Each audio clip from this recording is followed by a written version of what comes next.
You've been misled about motivation, and today I'm going to tell you why. We often look at motivation like this spontaneous emotional state where we want to achieve our goals and complete our daily tasks. Either you're a motivated person or you're an unmotivated person. Either you're somehow feeling motivated or you're just not feeling it and you should wait until you do.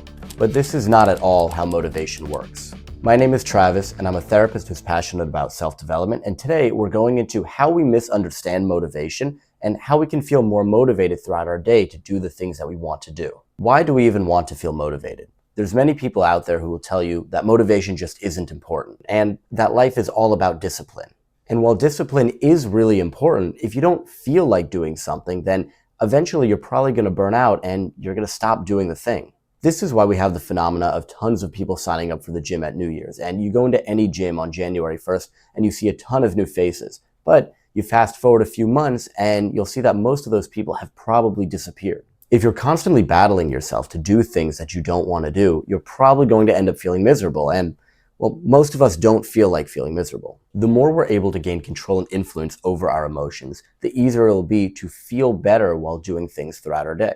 And that's something that everyone truly wants, right? Is to feel better while we live our life and complete our tasks throughout our day. So if we feel more motivated throughout the day, then our overall experience of life will probably improve. Motivation is an emotion. This is really important to understand because, like we said before, emotions can come and go. Emotions are generally fleeting, and yet our experience of life is filtered through the lens of emotion.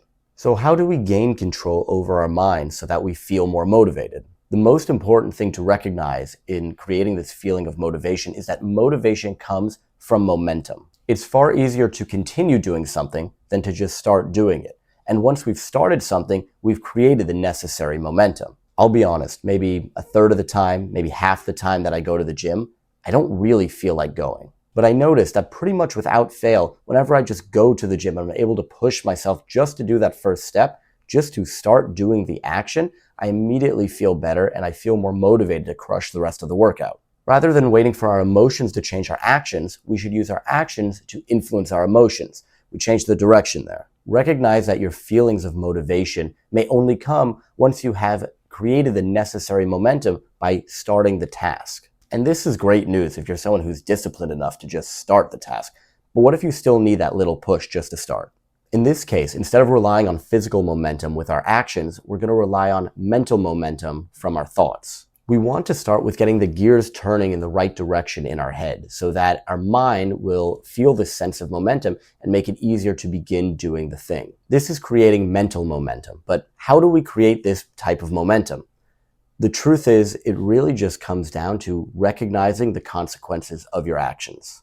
But what do I mean by that? A powerful way to do this is to visualize what happens if you do the task and what happens if you don't do the task, and sort of the long-term outcome of this. I heard this idea of the vision versus anti-vision from Dan Coe, and I thought it was a really fascinating idea to create motivation in our lives. What you do is you imagine what is the outcome of this task or the string of tasks if I do them or if I don't do them. Let's say for the gym, for that example. If I think about what is the outcome for going to the gym? Okay, the positive outcome is I'm going to be healthier. I'm going to feel better. I'm going to get more mental clarity. I'm probably going to look better.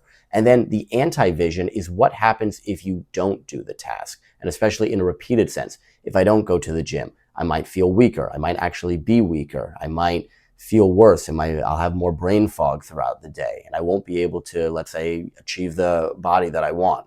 In doing this and visualizing the outcome, we've created a sense of mental momentum because our mind is already moving in a certain direction. We've triggered, and with an anti-vision, a certain fear response, a certain avoidance response, and we know what we want to avoid. And then with the positive visualization, with the positive vision, we know what we're working towards. And this has created a sense of purpose in that we can know what we're working towards, which creates a sense of momentum. If we can see what the positive outcome of our action is, we're going to be more likely to want to do it. You can apply this example of visualization to pretty much everything. And the truth is, we already sort of do this in our everyday life. If you're someone who's in school or in work, we often have an anti-vision where we may not always want to go, but we think about, oh, I'm going to get fired or I'm going to fail my class. And we're already visualizing what the consequence of our action is. And that's sometimes enough, and that's generally enough motivation to get us to do the thing. Now we just take that idea and we apply it to other areas of our life. Visualization is a great way to get your brain moving in the right direction and create this mental momentum that will help you to feel motivated enough to take action. By refocusing your mind and envisioning either a future that you want or a future that you don't want, you're able to trigger this emotional response of motivation. Motivation is a critical part of our lived experience, and knowing how to activate this process, knowing how to activate this feeling, dramatically improves our experience of life. If you found this valuable, I encourage you to subscribe to the channel, leave a comment on what helps you to stay motivated, and remember to hit life on all cylinders.